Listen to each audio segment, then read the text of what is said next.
My fiancée is a crazy fangirl, all just to meet the popular idol Makoto. She even chartered a plane to support him. She chased him all around the country. The most ridiculous part? Makoto even came up to me, shouting, asking what kind of thing I, her fiancé, was supposed to be. What am I? I'm your dad. Chapter 1. It had been half a month since I last saw my fiancée, and endless gossip kept drifting into my ears. Even while waiting by the roadside for a car, I could hear people praising her insane fangirl exploits. Someone said, "Did you hear? Some crazy fan actually chartered a whole plane to cheer for her idol not long ago." Another replied, "You're late to the news." That was the Liu family's daughter, arguing with her boyfriend. She did it out of spite. The first one sighed, "Oh man, this world has gone completely insane. I can't even understand it anymore." It felt like an invisible hand had swung down from the sky and slapped me hard across the face. I shut my eyes briefly, suppressing the anger in my chest. The driver finally pulled up. Seeing my expression, he broke out in a cold sweat. I had no mind to blame him for being late. My thoughts were entirely on Willow. Today Luis had organized a gathering, inviting everyone from our circle. In the group chat, he had sternly reminded us several times that everyone must show up. Willow didn't reply, but she hadn't refused either. I straightened my expression and entered the hotel, though I was deeply displeased.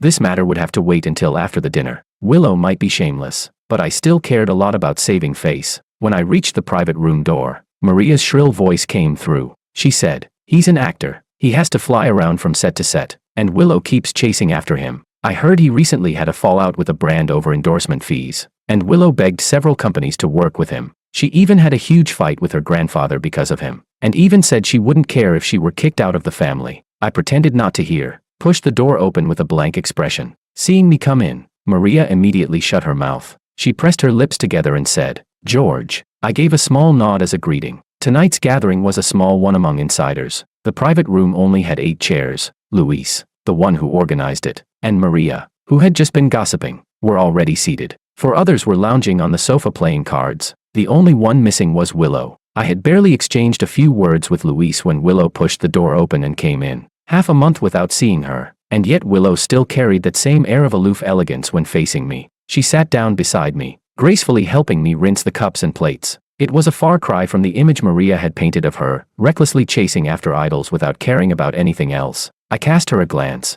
and some of my anger eased, but I hadn't expected that halfway through the meal, there was a knock at the private room door. A man dressed in a teddy bear costume walked in. His clumsy steps were almost comical. Beneath the oversized costume head, he held a large bouquet of fresh flowers tightly in his arms, while in the other hand he clutched a plush labubu, making him especially eye-catching. The moment he appeared, Willow's body stiffened slightly. Her expression instantly shifted into one of surprise, but Maria was the first to speak. "Wow, those flowers are gorgeous. Little handsome guy, are you here to confess to me? But you know, if you want to chase me, don't bother with flowers, just hand me a hotel key card instead." I was speechless. Maria's words always sounded casual, but in truth she had never even had a boyfriend. She simply loved verbal sparring. The man looked flustered, but his eyes never left Willow. In a hoarse voice he said, "Today is our store's anniversary event. We randomly selected a young lady to participate. These are the prizes." Sure enough, Maria immediately fell silent. Luis was already displeased. He had organized this gathering, and now some uninvited stranger had barged in. He pulled out his phone at once, ready to contact the restaurant's manager.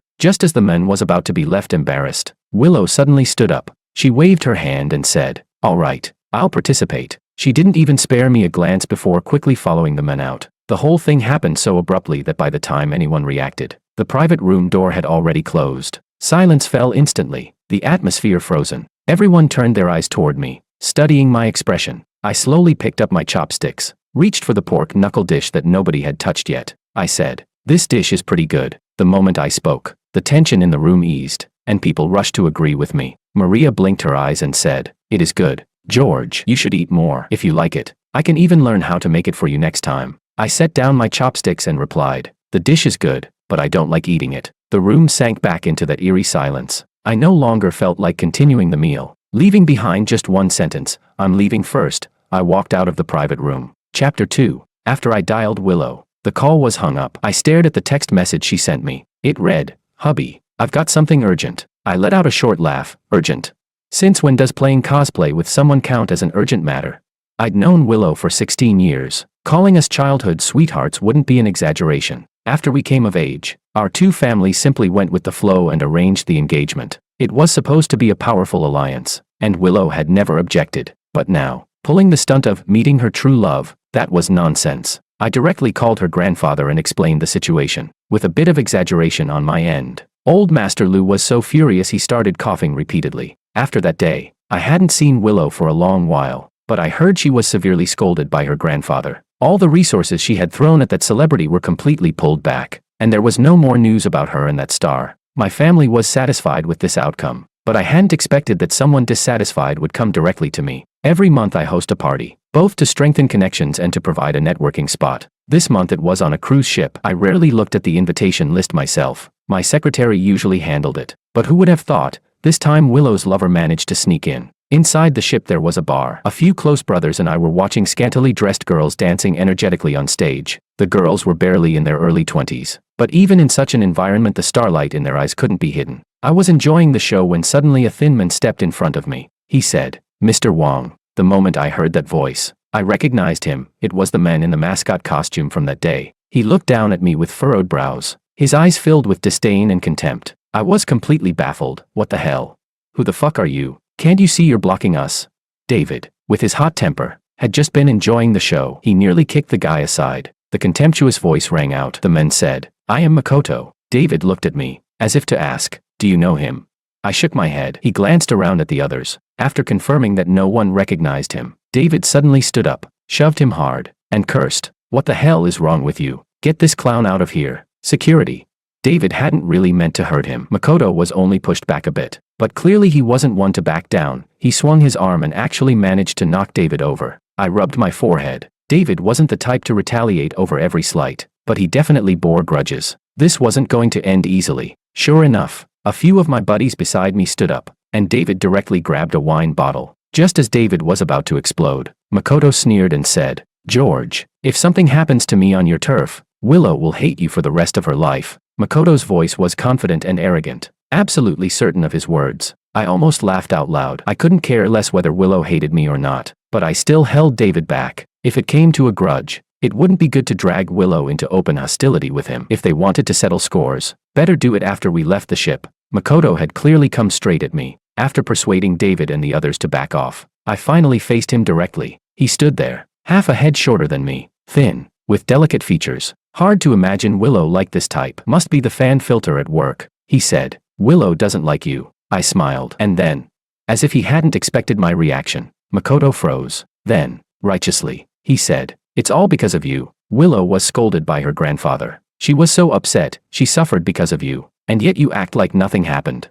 I locked eyes with him and said each word clearly. All of this is only Willow's own fault for being so cheap, cheating and throwing herself at someone. We're all adults, and adults must pay the price for their choices. Chapter 3. The word cheating struck Makoto right in the heart. His expression changed instantly, and he reacted strongly. "You and Willow are only a business engagement. Willow isn't cheating." I chuckled. "By your logic, business engagements don't count as cheating. Then you must be brainless to talk without thinking. Let me give you some advice. Don't make yourself too pathetic. Losing your teeth and living off a woman is one thing, but if you're acting like a dog, all you'll ever get are leftovers." Makoto's face flushed red and pale in turns, his chest rising and falling violently. I leaned back lazily on the sofa, no longer looking at him, my eyes drifting past him to the girl still dancing on stage. Through clenched teeth, Makoto said, "I'm already a famous actor, earning a six-figure monthly income on my own. I work harder than you. I'm more capable than you. I'm better than you in every way. You're just lucky to be born into the right family. You spend your days as a spoiled playboy, wasting time on wine and women. Only I am worthy of Willow." Looking at his indignant face, I laughed aloud. "You are pretty good, but in City A, gold is everywhere. You're gold, but so is that girl." I nodded toward the glittering girl on stage. "And me, I'm not gold. I'm the one who owns the gold mine." I ignored the ugly look on his face and went on. "No need to play the fake hero for her in front of me. If you really want to stand up for her, why don't you go public?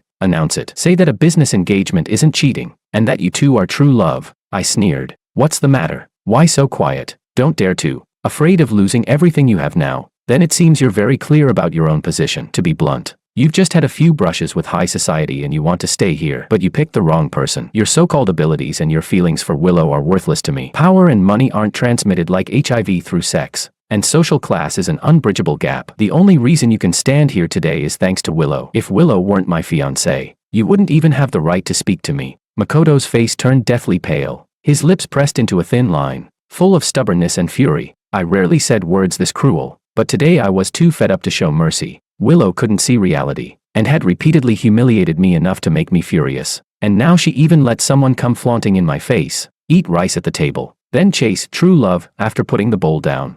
I stood up, brushed off imaginary dust from my clothes. Ito-san. That car with the license plate of 5/8. The privileges that came with it, you enjoyed them, right? Did Willow not tell you? That was the engagement gift from my family. My words completely shattered the arrogant confidence Makoto had built for himself. The matter of him and Willow had stirred up the entire city. They drove that Bentley with the 5/8 plate all around City A, appearing on every major street. The heiress of City A's top family, spending a fortune to buy a luxury car for her idol just to fulfill her fangirl dream. Even outsiders were guessing she might sever ties with her family for him, but I knew she wouldn't. She didn't have the ability. I walked out to the deck. Even though I had hosted countless banquets like this, my appearances in front of everyone were extremely rare. Usually I stayed in the cabin with a few friends, or napped alone on that exclusive bed. The point of these gatherings wasn't the games. Even in my own place, getting me to show up in person was rare. I stopped in front of the first mate leaning on the railing. I said, "Stop the ship." The first mate looked confused, clearly not understanding.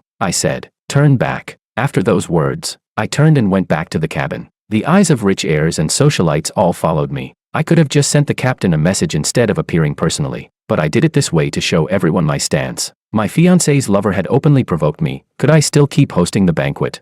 What face would the Wang family have left then? The next morning, the maid knocked on my door and said the Liu family had come. She added at the end that Madam said young Master Wang could come down when convenient. No need to hurry. I simply lay back down and went back to sleep. Chapter 4. By the time I went downstairs, it was already noon. There was a woman sitting on the sofa. I narrowed my eyes. Not Willow. It was Willow's younger sister, Freya Liu, the Liu family's illegitimate daughter. Seeing me come down, Freya quickly stood up. She bit her lip and said, "Mr. Wang." Willow had something to attend to, so she left first. I didn't show any impatience. Sitting down on the sofa, I only nodded. When I didn't respond further, Freya leaned in, almost affectionately, and said, "My sister is really something." Apparently one of her friends asked her out to eat, and she rushed off without a second thought. "Please, Mr. Wang, don't be angry with her." I smiled faintly and diverted the topic. "Since Miss Liu has waited so long, why not stay for lunch?" Hearing that, Freya Liu quickly nodded. I stood up and instructed the servant beside me, "Ask Miss Liu about her preferences and take her to eat. As for me, I still have matters to attend to. Miss Liu, please make yourself at home." With a slight nod, I walked past Freya. Her face must have looked awful, but I didn't care. In this so-called strong alliance, Willow Liu and the Liu family were already out of the game. There were only a handful of top families in City A. When the engagement was set, Willow had been the best choice. The Liu family's foundation was solid, and their upbringing impeccable. But just half a year after we sealed the engagement, the Liu family recognized an illegitimate son, Martin, older than Willow, and also a younger illegitimate daughter, Freya. The Liu couple's marriage collapsed. Family scandals spread, and as the legitimate daughter of the main branch, Willow's standing in her family became precarious. At that point, Willow was no longer the best option. But my family never considered breaking off the engagement. Until today, Willow left, leaving Freya behind. She knew I would never take interest in Freya. In her desperation, she left Freya as a kind of explanation, but I didn't accept that. Neither did my parents or my sister. While I was having afternoon tea, news of the Wang and Liu families breaking off the engagement had already spread across the internet. I didn't need to act. My parents were highly efficient. The news articles ran long, stating officially that even though the engagement was cancelled, the Wang and Liu families would remain partners, while discreetly hinting at the reasons for the broken marriage. In no time, gossip news dug every last detail about Willow and Makoto. Some cursed them, but more praised their love. I showed my buddies one headline. The Liu family heiress charters a plane to support Makoto. Funding her idol is exactly what a true heroine should do. I said. If I'm not mistaken, wasn't she my fiancée? A cheating woman can be called a heroine now. My friend shrugged. In the end, taking sides outweighs right and wrong. He added, how does that saying go? Never take part in any crusade against women. Guess this is what they mean. A laughable stance of public opinion over right and wrong. And the protagonist of that news proved it further. They appeared openly in my home. Willow had lost quite a bit of weight, and Makoto stood right in front of her. It was Willow's mother who had brought them. I raised a brow. What now? My mother sat with a teacup in hand, her expression dark. Willow's mother, however, was all smiles. I forgot to mention, my relationship with Willow's mother was terrible. For no special reason other than that I never bought into her manipulative nonsense, especially after her family scandal was exposed. Her hostility toward me only grew. She laughed and said, "George, it's been such a long time. Back then you were still a young boy, but now you've really grown into quite a capable man." She paused, then continued, "But, if only you could be a bit more mature, more generous, more giving. You'd be even more likable to girls. Don't you agree, Makoto? More likable to girls?" My face instantly darkened, and it took all my self-control to keep from exploding on the spot. The next second, my mother slammed her teacup heavily onto the coffee table. The jade cup couldn't withstand the blow and shattered instantly. "Mother." Willow's disapproving voice rang out. Chapter 5. When Willow's mother was young, she had been a movie star. Perhaps the Liu family carried some kind of love brain gene, because Willow's father had gone against his family's opposition and married her. But as it turned out, not long after the wedding, Willow's father found a mistress and brought back 2 illegitimate children. Maybe because the love of her youth had burned too brightly, Willow's mother could never accept this betrayal. For those who live solely on love, once love is gone, they are left with nothing. Her whole temperament changed. She acted as if the whole world owed her something, unable to bear seeing others living happily. And since my family was indeed very happy, whenever people mentioned the alliance between the Wang and Liu families, someone would inevitably compare my mother to her. Willow's mother had been stewing with resentment for a long time. Makoto, as if completely blind to the mood, chimed in, "Auntie is right. A man should have some breadth of mind." Bang. Before he could finish, my mother hurled the teapot to the floor near his feet. Hot water and tea leaves exploded together with the shards, splattering by Makoto's shoes. She scolded, "And what the hell are you? You think you have the right to pass judgment in my house?" The living room fell silent. From upstairs came the sound of a door opening. A moment later, my sister appeared at the second-floor railing, quietly watching the scene below without speaking. The atmosphere was unbearably tense. Makoto, startled, dared not speak. Willow closed her eyes briefly. Willow's mother, indirectly targeted by my mother's words, turned red and pale by turns. Willow bit her lip and said, "Auntie, I came today to apologize. This was my fault. You watched me grow up, and I always treated George like an older brother." Even in such a situation, Willow managed to keep her tone calm. But as soon as she finished, mocking laughter came from upstairs. My sister said, "Our family isn't lacking for a so-called little sister." "What? You want the Wang family to be your crutch?" "Willow, if you're apologizing, then show some sincerity." Willow raised her eyes upward. Her gaze clouded. She gave a cold snort and said, "The joint Wang-Lu digital product launch will be postponed for half a month." I studied her without speaking. Willow kept her eyes on my sister, but I could feel my sister's gaze resting on me the whole time. When I didn't respond, after a moment my sister spoke slowly, "Not enough." The living room fell silent for a long time. Just as I was beginning to grow impatient, Willow finally spoke again. "At the end of the month, Liu Corporation will withdraw from the project." I raised a brow and gave a faint smile. "The Liu family is really willing, aren't they?" Before she could reply, I leaned back and looked at this shameless woman. "Since your mother brought you here to apologize, then get on with it. Don't waste my time." Willow stood up, and Willow's mother followed unwillingly. But Makoto wasn't having it. He ground his teeth and shouted, "George, don't push it too far. Willow has already made such huge concessions." I looked at him with amusement. "If you don't like it, you're free to leave." Willow tugged at Makoto's sleeve. "Makoto, don't say anything more." Makoto sighed and stood up. Willow stood before me, with her mother and Makoto behind her. Watching them bow their heads and apologize to me, it was laughable. I had underestimated Makoto, overestimated Willow, and underestimated the sheer force of being love-struck. She must really think that giving up some benefits and offering a shallow apology would make this all go away. If love is so important to them, then losing something shouldn't matter, right? As Willow's family left, Makoto was the last to go. He glared at me with furious eyes and declared that he would remember today's humiliation. I shrugged. "Go ahead. If you can remember it for a lifetime, that just means you've got a good memory." Chapter 6. Willow and I came to an agreement. The Wang family would no longer make things difficult for her, and she could focus on her internal struggle with those illegitimate siblings. But even without my interference, without the Wang family's support, she had no real advantage against an illegitimate child. I heard that the broken engagement completely shattered old Master Lu's faith in her. Understandable, idol chasing. Calling off an engagement, Northwest matter how close. No one could endure endless humiliation and disgrace. Makoto was riding high, basking in the spotlight. Everyone in the circle knew he was about to marry the Liu family heiress. Willow, and me, I had become the clown. Of course, no one dared show it in front of me, but this was the first time in years that anyone could laugh at my expense. Makoto deliberately avoided me, but who knew David would end up inviting both of us to the same party. Today, David said he had invited that dancing girl from before.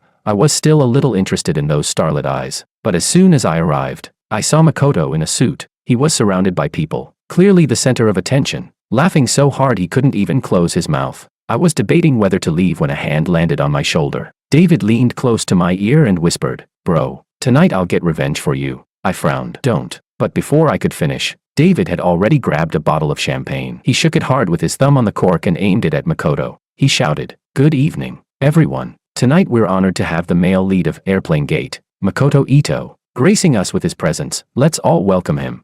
David's voice drew everyone's attention. Under the dim bar lights, Makoto's face visibly darkened. No one cheered, only David. The rest whispered among themselves. David shrugged. "Since no one else wants to welcome Mr. Ito, I'll do it myself." With a sly grin, he popped the champagne cork with a loud bang. At the same instant, Makoto let out a miserable scream. The champagne sprayed straight into his face. By the time the bottle was empty, Makoto's hair and suit were soaked, leaving him in utter disgrace. David laughed. "What are you all waiting for? Clap."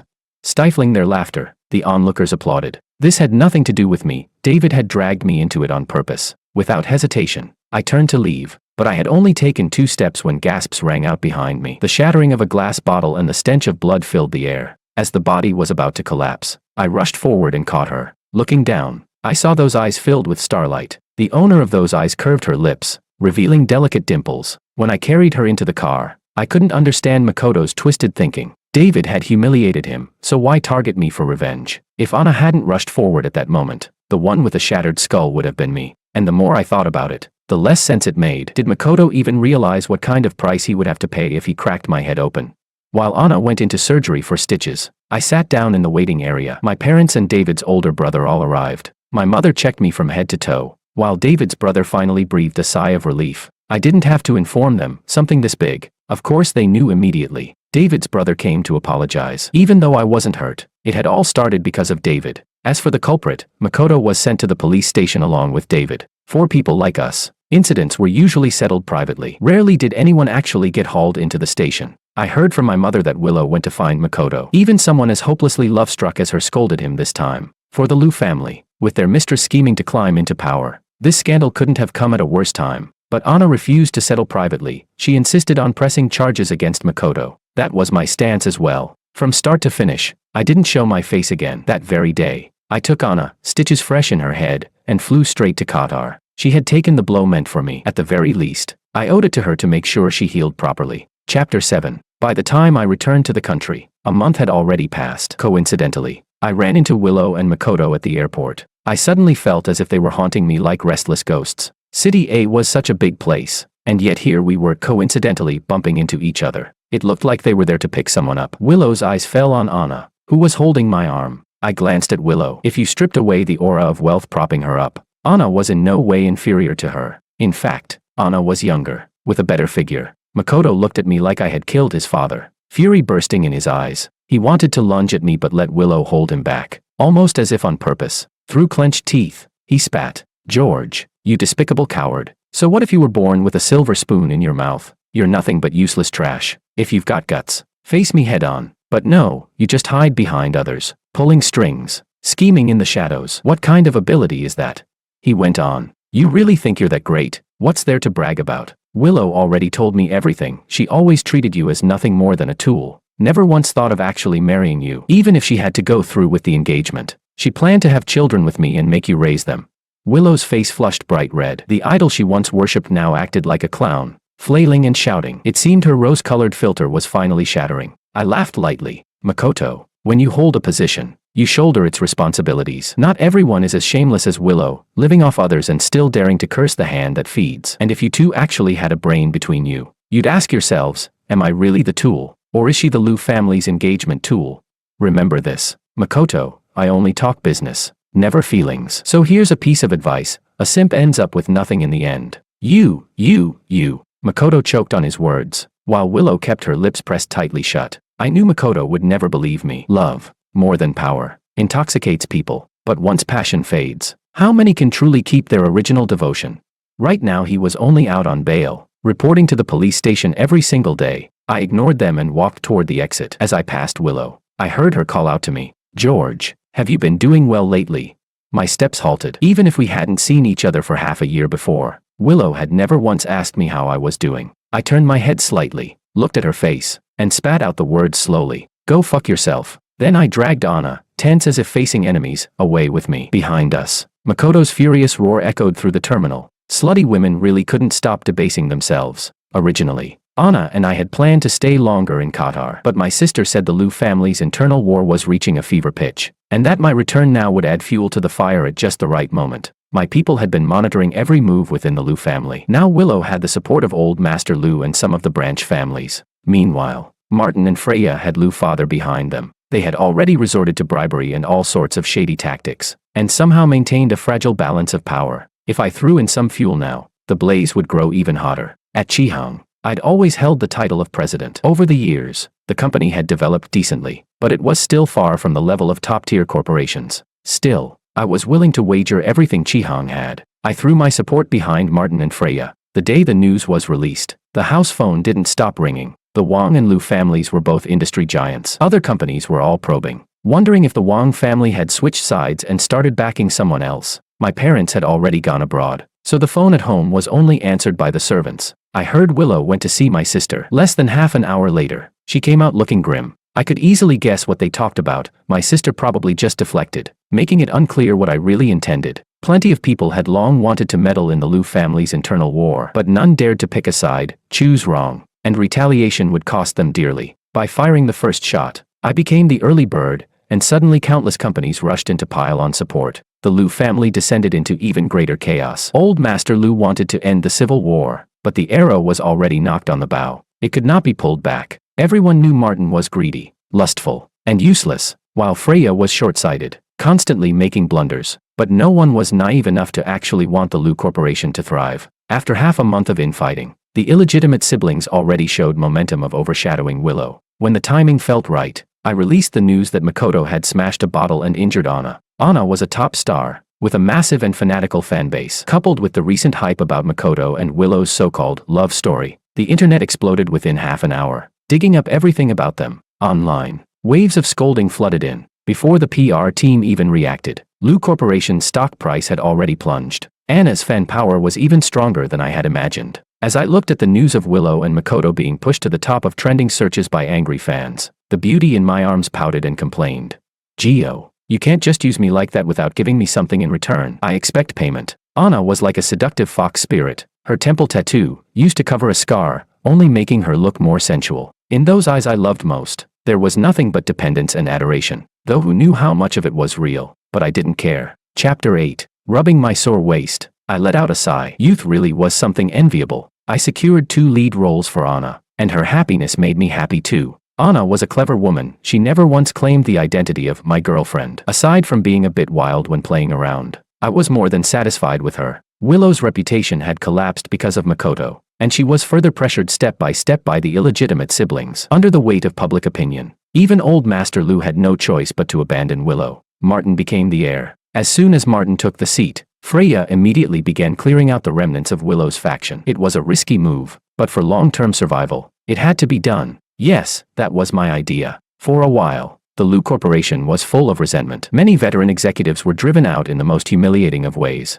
Old Master Liu fell ill with rage. Martin and Freya, suddenly intoxicated with overwhelming power, behaved as if they now held the world in their hands. Half of Liu Corporation's senior management was purged. But the higher you climb, the harder the fall. Their arrogance wouldn't last long. Days of indulgence and debauchery followed. Martin was reported for fooling around in the office, while Freya was accused of embezzlement. Both were taken in for investigation. I nearly choked on my water when I heard the news. What useless trash that couldn't be propped up no matter how much effort you wasted. My sister quickly handed me tissues and said, Willow has already lost. George, it's time to stop. I curled my lips into a smile. Sis, the game has only just begun. She froze, such a calm woman. Yet at this moment she looked so shocked it was almost funny. Blinking, she asked, You're serious? She thought I was only getting revenge on Willow. No one truly knew my intentions. My sister knew I had ambition, but never imagined I'd go so far as to drag the Liu family down entirely. Stretching lazily, I laughed. You've underestimated me, sis. From beginning to end, I never wanted to marry Willow, but some things couldn't be decided simply by my unwillingness. The engagement with her had been about maximizing benefits, but whether I could kick the Liu family out was another matter. Qihang took the lead in defecting. All the dirt we had collected on Liu Corporation exploded online like it was free of charge. Old Master Lu fell into a coma. Willow's father was useless, and they had no choice but to drag Willow back to salvage the situation. But with the upper ranks full of Martin and Freya's people, Willow was shackled at every step, unable to make waves. Within 3 days, Lu Corporation's stock hit its limit down each day. During those 3 days, Willow and her father didn't sleep, struggling to save the company. Futile. In the end, they cut off half their operations in order to survive. Though badly weakened, Lu Corporation managed to hold on. But everyone knew the Lu family would never recover. In business, there are no friends,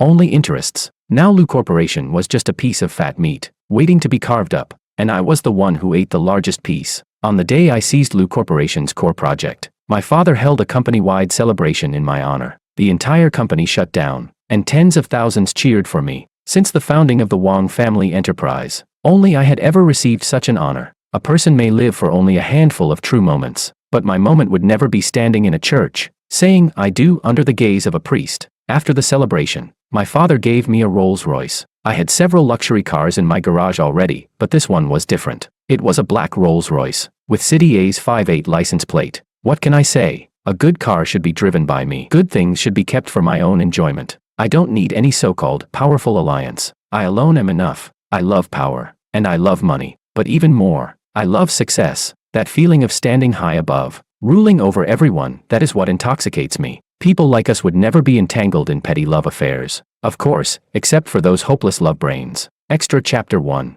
At a charity auction, I ran into Willow's eldest sister, Alicia. She had lived abroad for many years before the Lu family's decline. Alicia was considered the epitome of an elite socialite. Her maiden family was prestigious, and her husband's family held great power. But after the fall of the Lu family, Alicia had no choice but to return to the country. Her cheeks were sunken, the dark circles under her eyes impossible to conceal. At only 35 or 36, the corners of her eyes were already etched with fine lines. It seemed she had suffered greatly over the past year. Now the Lu Corporation was barely surviving, with fewer than 100 employees. Even so, it had only lasted this long thanks to Alicia. Perhaps my stare was too blatant, for Alicia turned to look at me. At the moment our eyes met, I saw her hand clench tightly. Suddenly interested, I handed my auction paddle to Anna and had the attendant clear a seat next to her. When I deliberately sat down beside her, Alicia's gaze turned vicious. I must have been the last person she wanted to see. Beyond the fact that I was the one who had crushed the Lu family, the mere difference in our current statuses was enough to make her bitter for a lifetime. I sat down slowly, smiling as I asked, "Big sister,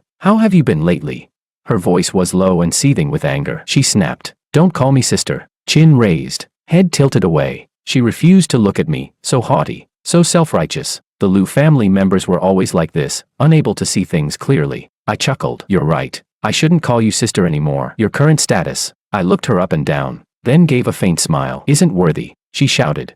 "Even in my downfall, I am still the daughter-in-law of the Sun family." Alicia could no longer restrain her temper. She stood up and pointed at me, exploding with rage. I glanced at her husband, Sun Sherbin. His eyes were dark and gloomy. Unbothered, I only smiled and returned to my seat, leaving Alicia standing there alone, the center of unwanted attention. To cut the weeds, you must pull out the roots. Alicia couldn't save the Lu family, and I would never allow her to. Our exchange was nothing but a minor interlude. I kept raising my paddle, bidding on a jade plaque, and finally bought it for tens of millions. The next day, the media was once again filled with reports of me spending extravagantly for Anna, with countless voices praising our so-called love story. I was speechless. It reminded me of the time Willow had chartered a plane to support Makoto. Back then, they too were shining, praised as if their romance was epic and tragic. Suddenly, I found it all meaningless. I dialed Anna's number. I said, "From now on, don't contact me again." There was a long silence on the other end of the line, before it finally dissolved into one sentence. "I want to be the lead actress in director Mu's new film." Extra Chapter 2. On the day Lu Corporation officially announced its bankruptcy, my Rolls-Royce with the 58 license plate was parked right in front of their office. The once grand enterprise had shrunk and shrunk, until in the end it occupied nothing more than a small storefront. Inside were Willow and Makoto. They both looked utterly defeated. The former rich heiress and the once famous celebrity, now reduced to mediocrity, it carried a faint trace of tragedy. But all I wanted to do was laugh. Laugh at the humiliation I once endured. Laugh at how Willow squandered a winning hand. Laugh at how being love-brained was more poisonous than drugs. I am a man who always avenges insults. Whatever pain others inflict on me, I will pay back 100-fold sooner or later. The driver opened the car door for me. Standing under the sunlight, I almost felt out of place. Pushing open the glass door, Willow noticed me first. She was wearing a white silk blouse and a black skirt. Her tanned skin and dimmed features were utterly bland. Makoto looked a bit better in his shirt and slacks, neat and proper. But I'd heard he had long since quit acting to redeem Willow. He had abandoned everything, even handed over all his savings to her, marked as an unconditional gift. The man who once insisted he was a piece of gold back on the cruise ship was now a meek, submissive wreck. When Makoto saw me, his chest puffed up with false bravado again. He barked, "What the fuck are you doing here?" I smiled and looked at Willow. For some reason, she instinctively took 2 steps toward me, pitiful and disgusting as she called out, "Gio." I rubbed my arm, goosebumps rising, and took 2 steps back in distaste. Willow, oblivious to the mood, stepped forward again. "Gio, I saw the news, you and Anna broke up." I was dumbfounded. Was this woman possessed by a ghost? Hearing that, Makoto lost all pretense. He grabbed Willow's arm roughly, yanking so hard that her cheap white blouse tore open on the spot. I was speechless. Makoto cursed furiously. "What the fuck do you mean by that? Trying to rekindle things with him? Ha, have you even looked at yourself lately?" "Well said." Through gritted teeth, he shouted. "I've given you everything these past 2 years, working myself half to death, grinding day and night, and you bitch, kept stalling, refusing to marry me. Don't think I don't know, you and your mother have been scheming to hook a richer man all along."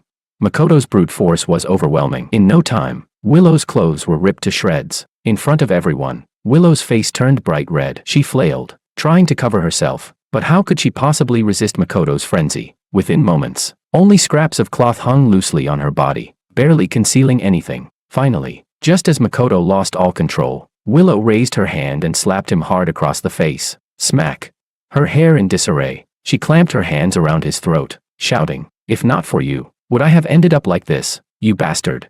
I was stunned. Were these still the same 2 who once claimed they'd risk everything for love? Quietly, I slipped out of that pathetic little company and got back into my car. I even did them the favor of calling the police. Before coming, I had imagined myself proudly declaring to Willow, all the wealth built up over generations, decades of cultivation, gone. "Willow, you've lost everything, clean and bare." But seeing this scene now, I thought, forget it, that would be redundant.